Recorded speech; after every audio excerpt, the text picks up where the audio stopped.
Hi everyone, I hope all of you are doing good during these tough times. Today in this video, I'll be sharing my experiences about whether you should upgrade to an iPhone or not.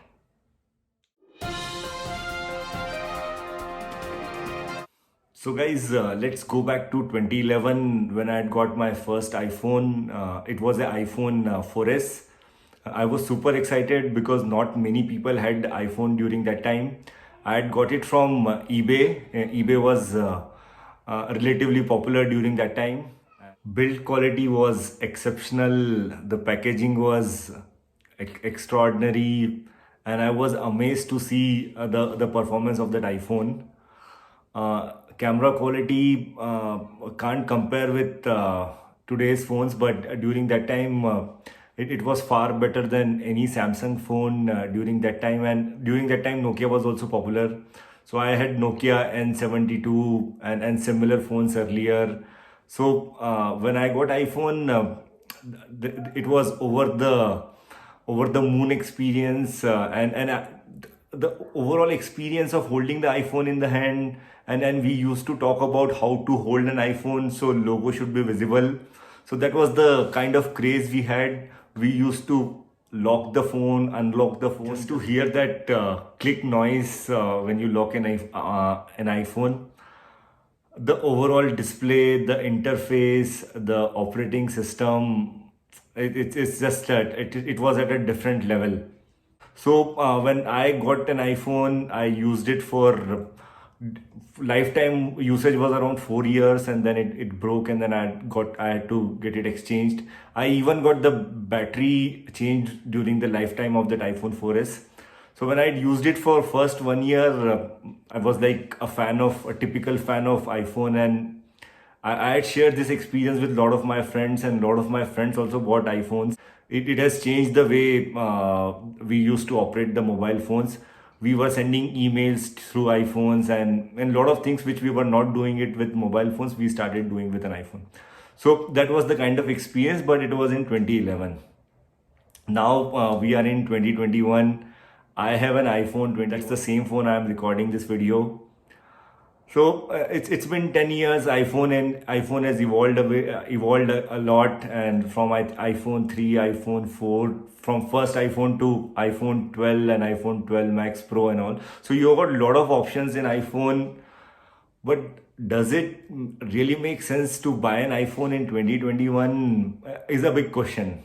The and which I will try to explain from my views, and let's see how it goes. So now, prior to this iPhone 11, I was using Samsung M30s. It's a Samsung's monster version of a phone which has got a 6,000 mAh battery and a very decent three camera setup. As I told you from my previous experience, that I was a big fan of iPhone. So I always wanted to upgrade to another version of iPhone, and finally I had got the opportunity, and then I upgraded myself. But my Samsung's M30s experience was not bad. So I've used Xiaomi phones earlier, I've used couple of Samsung phone earlier, but this last Samsung M30s experience was again far superior compared to the price which I had paid. Initially, when it was a new phone, I used to use camera a lot, because three camera setup, it is an ultra wide angle camera, and it was all good. I've used this phone, and I've taken a lot of photos from that Samsung M30s, and I'll put some in the samples just for you to understand the camera quality of Samsung M30s. Display was a super AMOLED display, and it was crystal clear. Pixel density was pretty fine, and you can feel the difference in when I compare this iPhone 11 with that M30s. The price would be almost one third from the price of an iPhone to M30s. It is madness. The display is much better in Samsung M30s. I'm surprised to say this, but that's the reality. iPhone 11 does not have Super AMOLED display. But anyway, I'll not compare it as of now, but that's the reality. So it had a very nice camera, it had a very nice display. The battery was 6,000 mAh, and Samsung's operating system is also very customizable. You can customize the way you want. So there are no challenges. Even the operating system was not lagging. It works fine most of the times. I haven't had any real challenges which we used to have during 2012 2013 in all other Android phones. I haven't faced any problems in Samsung M30s.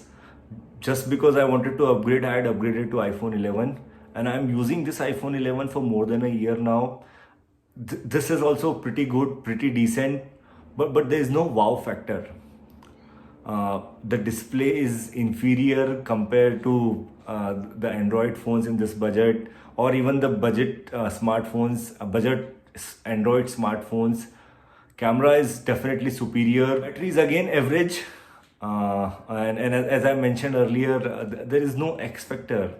Now I have seen Apple has copied a lot of features from Android smartphones, and the features which were available in Android, now those features have come in Apple.